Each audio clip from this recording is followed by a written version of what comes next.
Mental health response. This is something that came up a lot this past year, more so than previous years where I've been in youth ministry, and something I think or that we need to equip ourselves with of kind of what to do when mental health issues of depression, anxiety, feelings of hopelessness, or even suicidal thoughts or talking about suicide come up in our groups. Hopefully, we're all like y'all as the leaders are creating those environments of trust and safety where kids feel confident to talk about those issues if it's part of their life or part of their friends' lives.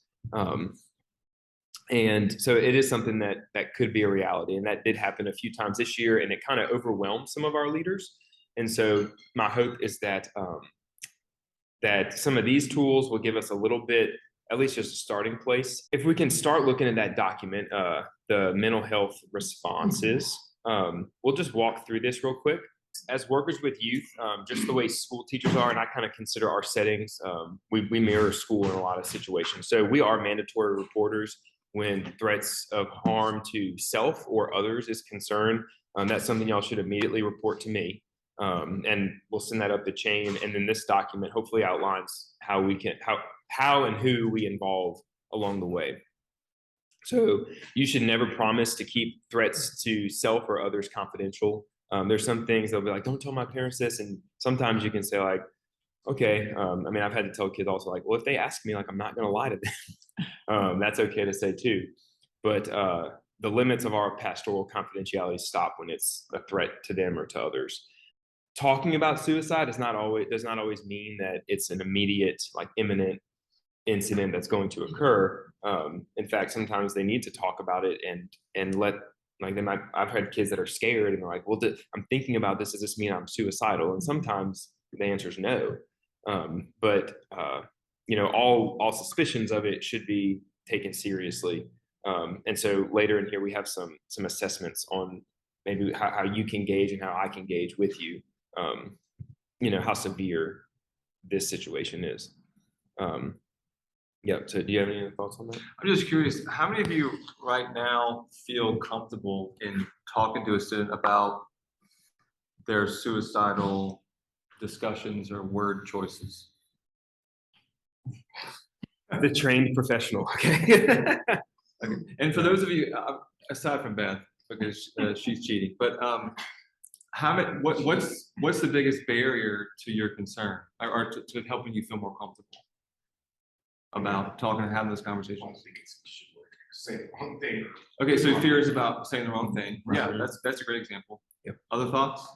Mine is just more about having a relationship with the child so that there's, I'm kind of past that trust barrier, where I feel comfortable knowing that they can trust me. Sure. And so that's just my personal biggest struggle because I haven't spent enough time with the youth.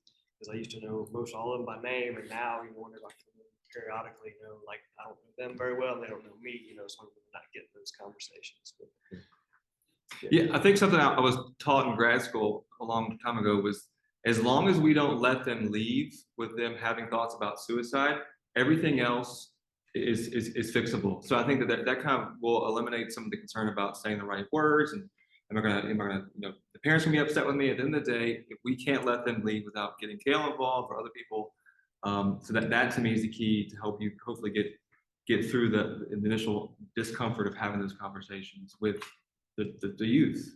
Yeah.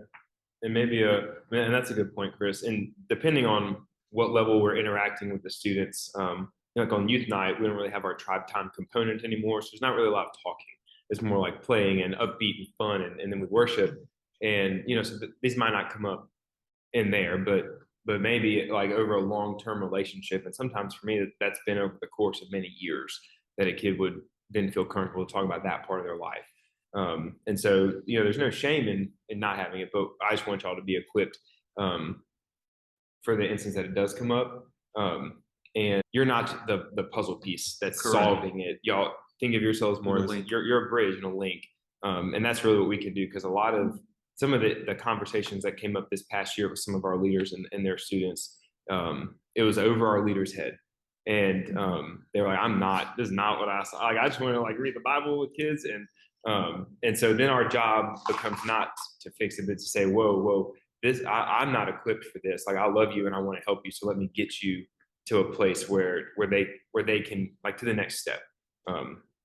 Well, so it seems, and I don't know if I'm pushing too far ahead for y'all, but it seems easy if a kid actually says the word suicide.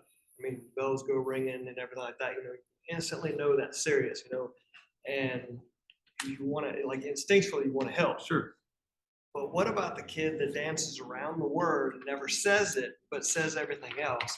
How do you know to recognize what all those other things are that's leading to that, but they haven't said it? Well, I think if it's unsettling for you, then I don't know what Kale would say. To me, you have the green light to explore that with them in the appropriate situation. And I think I was talking to colleagues about this as well, like figuring out when do you lean in and when do you not lean in, right? So obviously, if I'm teaching LSU and some student brings up this idea about suicide, it may not be the most appropriate avenue to kind of go down that path with a group of 35 grad students. But obviously, if you're in a tribe or something, then I think that, to me, I don't know what Kale would say to that. I think you have the green light and you should lean into that, because then from the church's perspective, if they're open to talking about, I'm feeling bad or I'm having a hard time getting along, I've just been thinking about not wanting to be here. They're not saying the suicide word or buzzword, but they're saying, I'm depressed, I can't get up, and can't sleep at night, having a hard time connecting with my teachers or school students. I mean, those are things Nobody cares about me. Those are things that I think would be red flags or antennas going up to then ask the questions and even ask them, have you been having thoughts about suicide? And then, of course, from that perspective, then going through the instructions from that. Yeah, and if you look on the last page, there's a couple little surveys, and they use other words like hopelessness and anxiety and things like that. So those are other words that you could bring up in the conversation. And sometimes, if you get that gut feeling of like, I just want to give y'all permission to not like get scared and shy away from it, but to say, well, okay, this is my opportunity to lean in maybe and say, hey, do you want to talk more about that? Or say, bring up the S word, or bring up, because that kind of opens it up and gives them permission to say, hey, look, this is a person that like wants to care about this part of my life. And so, yeah, part of this, I just want to give y'all like that agency to step up for that. So yeah, got any other questions? I mean, yes. Any other thoughts, Beth, that you, from a clinician perspective versus teacher perspective? Yeah, no, I mean, I think too, and there's going to be a big difference between 7th and 8th grade, and then maybe like high school, and even their understanding of suicide, or whenever, exploring, if you have a one-on-one, like at the end, if you decide like, hey, I want to talk to you after, and just kind of get some clarification or understanding, like, what did you mean when you said you don't feel like you want to be here anymore? Having that kind of. Yeah, because sometimes you're like, well, my mom made me come to church and I hate it here and I just want to go home. Like, okay, yeah. Maybe it's that. Yeah. So, I mean, and because their understanding of, the suicide in 7th grade, sometimes they don't really even fully, you want to help them understand, like, what does that mean to you? Like, what is that, understanding the depth of it, when I was a school counselor, I was in elementary for some of the time. And when they heard, like, I want to kill myself, and you like start exploring what that means, like sometimes they don't think about like what that really means, but by like probably 7th through 12th grade, especially in high school, they definitely understand the depth of it. But 7th and 8th sometimes are still like in a more, the maturity level's not quite there, and it's just like a more just depending on that. It is more of an impulsive response. Yeah, I don't think anybody's looking for y'all to be a clinician, and that's not really your role. And so I think to the questions about some anxiety or just nervousness around the topic, I think to me, and again, I don't want to overstep you, but with what the church policies would be, it's just essentially like, let me get a little bit of information, and if this is not sitting well with me, then I need to connect the dots to Kale or whomever else is around to then dig further with this. It's just like, that's kind of where I would see their roles. Yeah. Exactly. And I'll add that the whole trust thing, if they're divulging that to you, that is a cry for help. And they're wanting help, even if they're saying, I don't want anybody to know this. If they're letting you know they do want help, and so, you know, and you have to explain that, like, as an adult leader, you know, my number one priority is that you're safe and you're okay. So I am going to have to talk to Kel. I'm going to have to reach out to your parents, because that is the number one priority, is that you're safe. I want you here. You're an important part of this community, and we need you here. And so, you know, so that way they're not, you know, they can understand, like, this is not me, like, ooh, I want to tell a secret. We just want them to be safe more than anything. And I think if they kind of hit you with some anger or some anxiety about the fears about getting other people involved, I think I would follow that up with some type of, like, you know, obviously there was a part of you that felt the need to share that with me, and I really want to explore that with you and kind of help you get the help that you need, kind of thing. So, I mean, you might meet resistance, you might not, but at the end of the day, obviously we're mandated reporters, so therefore you have to get people involved. It's just, it is what it is. Yep.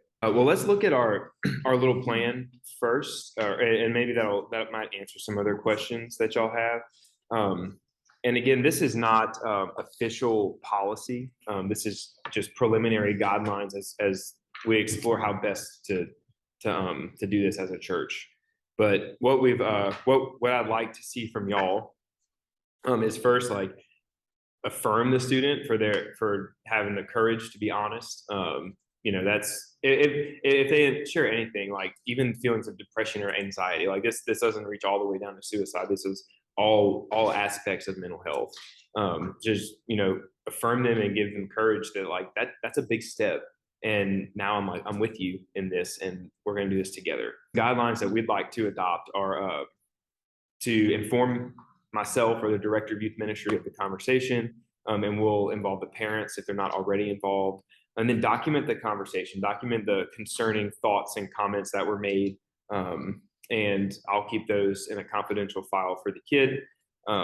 And then we'll utilize these two acronyms that were developed by researchers, Is Path Warm and SAD Persons, to assess the severity of the risk. And these are things that I kind of found very helpful in terms, or just to discern, like, you know, we're talking about it, but like how severe is this? And so if you look at Is Path Warm, you can ask yes or no. Is there suicidal ideation?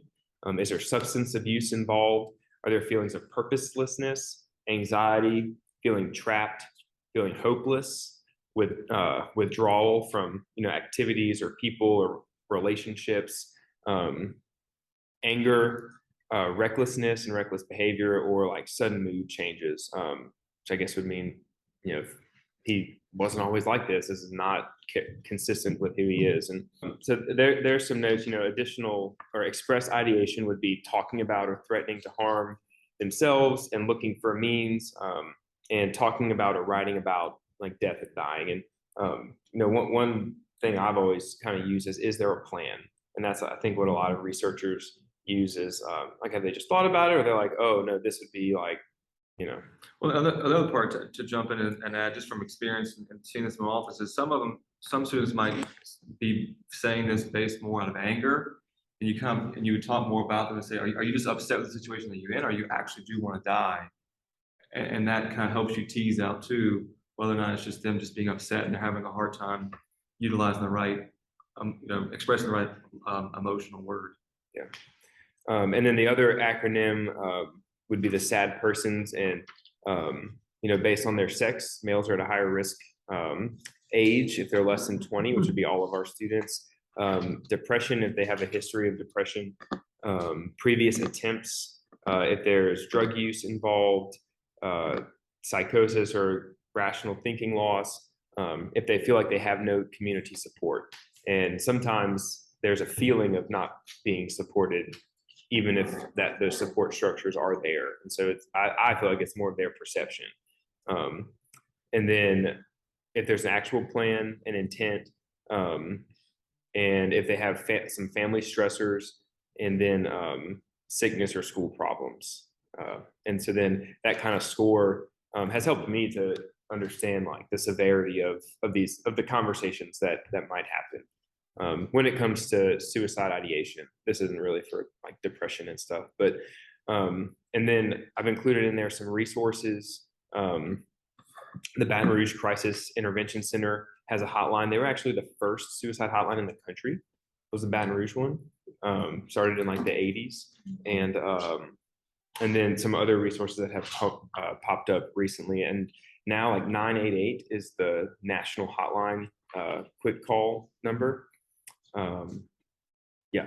So anyway, going back to our policies, not policies, but our suggestions is that if you do deem that like there's a significant risk, like an immediate risk of suicide, for instance, you should contact me immediately, and the student should not leave our care until they are released to parents and clinicians. And that's in line with what a lot of schools do as well.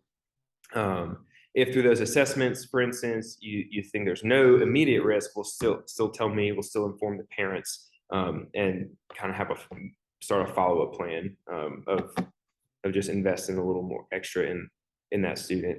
And if they are removed from the group setting for any instance, I'll ask for like a medical release form back to us that there is no immediate risk after their assessments. Yeah. You have anything else to say about it? Well, just not to put more confusion there, but what happens if there's a student who is showing signs of self-harm, cutting, burning? And those are things that, as clinicians, Beth and I know are slippery slopes for us to kind of divulge with parents. And so not to put more policies in place, but kind of what would be the plan for individuals working with youth if they're seeing those things? And honestly, that's probably more common than more common than you think for sure. I guess my recommendation would be similar. We'll make sure that parents are involved and that there's clinical help happening. Bring it to that. That's something to bring to my attention, and then I'll be the one to make sure the parents are involved. And sometimes parents are aware, like, yeah, we know we're trying on this, and like they're seeing therapists, and sometimes it's just a long-term recovery and journey to health, of which like we want the spiritual aspect of that to be part of their health journey, and that's something like me as a pastor and y'all as ministers that we can make that part of their plan. Two other things I was thinking about.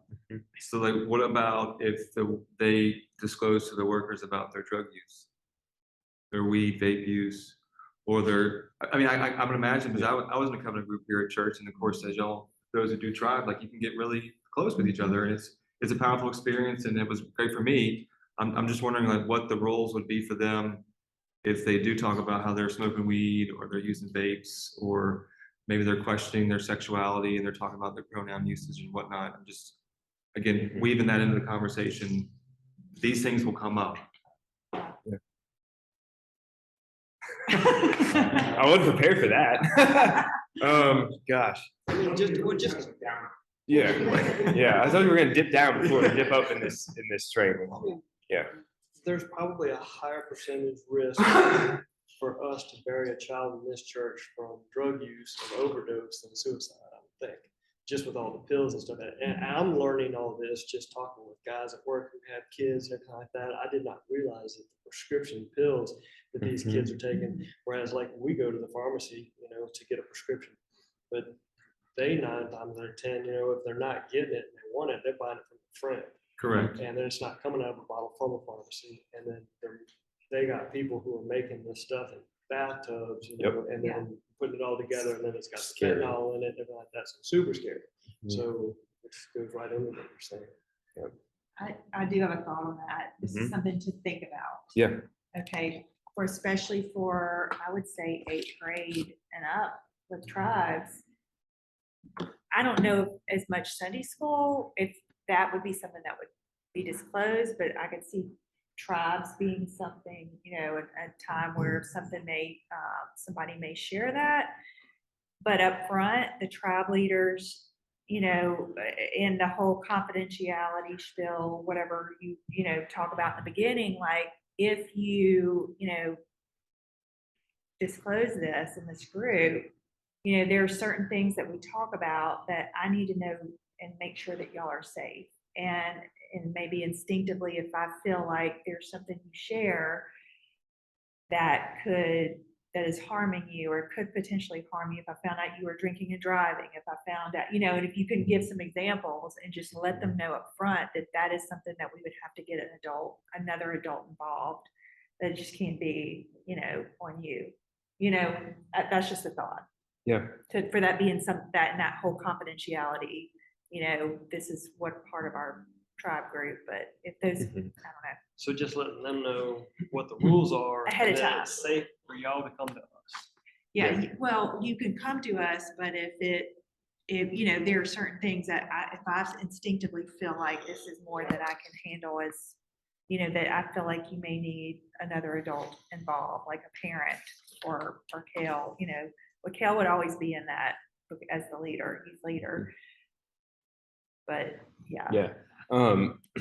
It's just a thought. Yeah. I'm And not saying so that's how it needs to we are mandatory reporters for self-harm be. and, you know, a threat to your physical safety or the safety of others. And so I feel like things like cutting and like those type of self-hurting things, we send that up the chain. If it's, you know, teenage behaviors of experimenting with drugs and alcohol, I think that would be a case-by-case basis of, is this something that they trusted to me? And, you know, when kids have shared that stuff with me, part of me is like, okay, don't freak out. All right, we're on that trust level right here. So just act cool.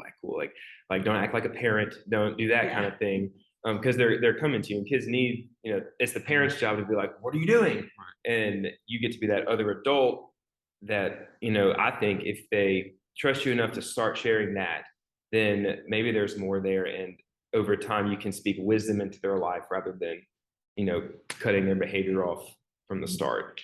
Now, some things like pills and all that. I mean, I had a former student whose grandmother told him, if you're going to do drugs, do the real stuff because the fake stuff will kill you.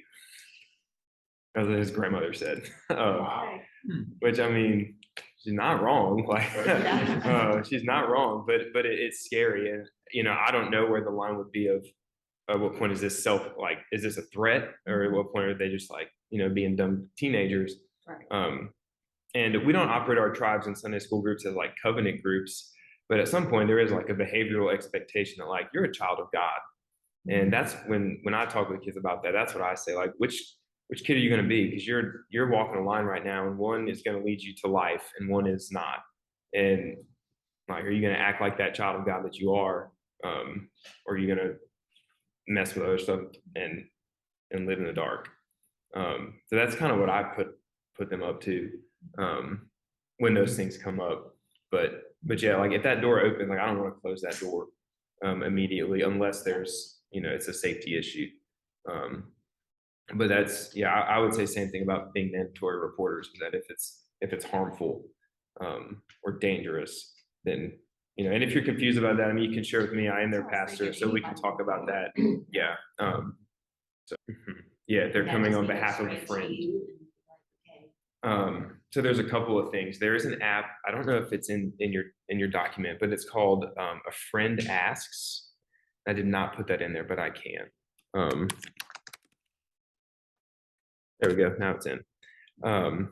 It's called A Friend Ask, and I haven't looked it up, but I'm told it's kind of it's like steps to take if you're a friend and a friend is talking about, you know, self-harm and other things like that. So I direct them to that, and then try to get that friend involved. I've sat in the car while another friend called his friend, and they had that conversation. That friend said, "Hey, do you want to talk to my youth pastor? Here's his number." And like try to be involved. But then, you know, at some point, if the kid's not talking to us, then like we don't really know for sure. We can try to check in. This is what has happened to me in the past, but like we've tried to check in, like, hey, are the parents involved? Like, yeah, the parents are involved. They know, like, so try to cover those bases like from a distance. But if it's a third party thing, we can only be as involved as they'll let us. Yeah. If it's like an immediate thing, I mean, you call 911, you call the police, but I don't know. Is that? Yeah, Is that that seems fair? pretty reasonable. Yeah. But yeah, so, conversation tips. So if this, the last thing I want to share on this is some things that you could say maybe in group settings. If mental health concerns stuff comes up, for sure, affirm their courage to share honestly. That is the goal of discipleship, that we bring our real selves to God. If you feel like you're in over your head, though, you can be real frank about like the purpose of our group. And that's why I think for tribes and Sunday school, like state the goal every time we meet. Like, hey, this is what we're here for. We're here to like grow in our walk with God, grow as friends, and listen to each other, circle of confidence, trust. But if you feel like you're in over your head, I think it's okay to remind the group of like, hey, like this, like I'm not equipped for this. Let me connect you with someone who is. Like we're not. This isn't a group therapy session. As we want it to be a group of friendship, like a friendship circle, but we're not. It's not there. We're not set up for that. And so you can admit your limitations and say something like, "Thank you for being honest. We need to talk about that after." Or if you get that gut feeling like, "Hey, we need to address this now," say, "Hey, can we go sit over there and talk about this?" And let somebody else lead the group, or just give the question sheet to the rest of the kids. That, hey, y'all finish up. We're gonna go hash this out. So you could ask them to finish the combo after, or walk away right there and do it. But again, remind them that like, look, if you share some of this stuff, like I'm gonna have to pass this up because I care about you, and we're gonna get you help and where you need to be. And then you could also discuss like the spiritual elements of what's at hand, the spiritual concerns behind our depression, our anxiety, our stress. What's God's response to us? What has God said when we feel lonely, when we feel hopeless or sad? What are some of those tried and true scriptures and hymns that people lean on? Ask them how they prayed about this, how they brought this to God, and how they prayed about it with others, what scriptures have guided them. And if they don't have any, offer some. And that's an easy Google. I'll confess, I Google a lot of scripture. I'm not the most scripturally savvy person, but I'm like, surely there's a Bible verse about, and then there usually is. But yeah, and then you can ask them, have them think about what the gospel of Jesus says about the dark places in our life. That's our role, is to bring God's light into this. And like the gospel of Jesus, in the very like depths of death, in the pain and the suffering of a cross, the hopelessness that he felt, he was God. And even that is a place where God dwelled, and where God was going to bring new life and bring hope out of that pain and suffering. And I think that's the hope that we have to share with them, and just keep their eyes focused on that. And of course, I would always pray in that moment, pray after, follow up with them. And other things you can do after, help them make a list of 5 people that they can call when they feel down, or when it's getting dark. Put yourself on that list, and then have them list like 3 activities that they could do to kill time, get their mind out of the gutter. So that's a start, or I hope that's a start. Yeah. Do y'all have any questions on that, or does that scare you? Sorry if it does. But I think it's a reality we live in, and hopefully as we care for these kids, some of those aspects of their life or their friend's life might come up. So I appreciate it, because these are things I didn't think through as well as probably needed to. Yeah, and I think as Kale said, but this is just really just a guy. Like, I mean, as Beth and I know, like, I mean, we go through like multiple trainings every year, and we're still learning and figuring out our way of handling it. So I mean, And I honestly still get a little nervous each Yeah. time, it's coming. You could tell. You can Like, tell. And so I do hope that the church, and I know that Kale and I have had conversations, that there will be more available actual like specific trainings for this, for those of you who want to feel more comfortable in it. That'd be great. Yep. but hopefully this gives y'all just maybe some one-liners to keep in your back pocket, and to not be scared or shy away.